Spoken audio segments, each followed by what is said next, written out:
गांव के किनारे एक छोटा सा घर था जहां रहती थी एक लालची सास कमला देवी और उसकी बहू सुनीता।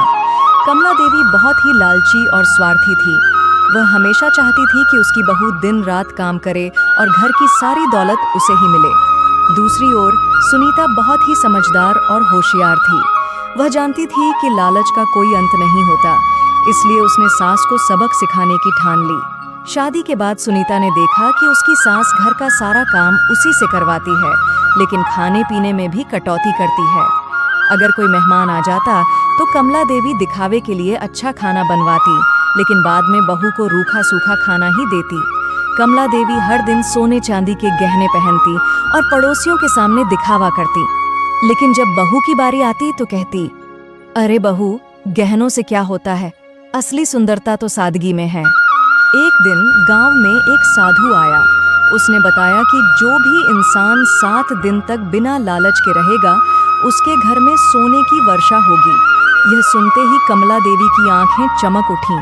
उसने सोचा, अगर मैं 7 दिन तक बिना लालच के रहूं तो मेरे घर में सोने की बारिश होगी। सुनीता ने यह सुना तो उसे समझ आ गया कि यह उसकी सास के लालच को खत्म करने का सही मौका है। पहले दिन ही सुनीता ने सास के सामने बहुत सारे स्वादिष्ट पकवान बनाए और कहा, अम्मा जी, 7 दिन तक आपको किसी चीज का लालच नहीं करना है, इसलिए यह खाना मुझे ही खाना पड़ेगा।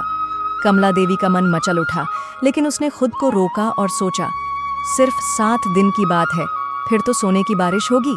दूसरे दिन सुनीता ने घर के सारे गहने पहन लिए और खुद को आईने में देखने लगी। कमला देवी जल भुन गई, लेकिन चुप रही। तीसरे दिन सुनीता ने कहा, अम्मा जी, 7 दिन तक आपको लालच नहीं करना, इसलिए आज से आपके सारे काम मैं करूंगी और आपको आराम करना होगा।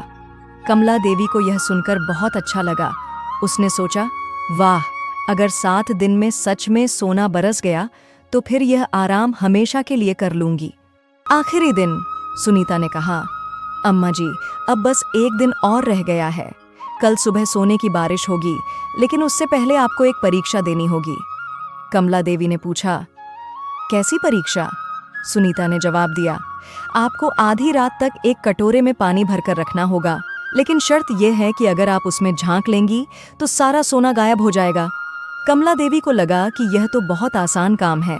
वह कटोरे के पास बैठी रही, लेकिन जैसे जैसे रात बढ़ती गई उसका मन बेचैन होने लगा। कहीं सच में सोना आ गया हो और मैं देख न पाऊं। उसका लालच अब उसकी सहन शक्ति पर भारी पड़ रहा था। आखिरकार वह अपने आप पर काबू नहीं रख पाई और कटोरे में झांक लिया। जैसे ही उसने कटोरे में देखा, सुनीता वहां आ गई और हंसते हुए बोली, अम्मा जी, आपने लालच कर लिया, अब सोने की बारिश नहीं होगी। कमला देवी को समझ आ गया कि लालच का कोई अंत नहीं होता। उसने शर्मिंदा होकर सुनीता से माफी मांगी और कहा, बेटा, तुम सच में बहुत बुद्धिमान हो, अब मैं कभी लालच नहीं करूंगी। उस दिन के बाद से कमला देवी ने लालच छोड़ दिया और सुनीता को बेटी की तरह प्यार करने लगी। कहानी की सीख, लालच करने वाला हमेशा हारता है और बुद्धिमान व्यक्ति ही असली जीत हासिल करता है।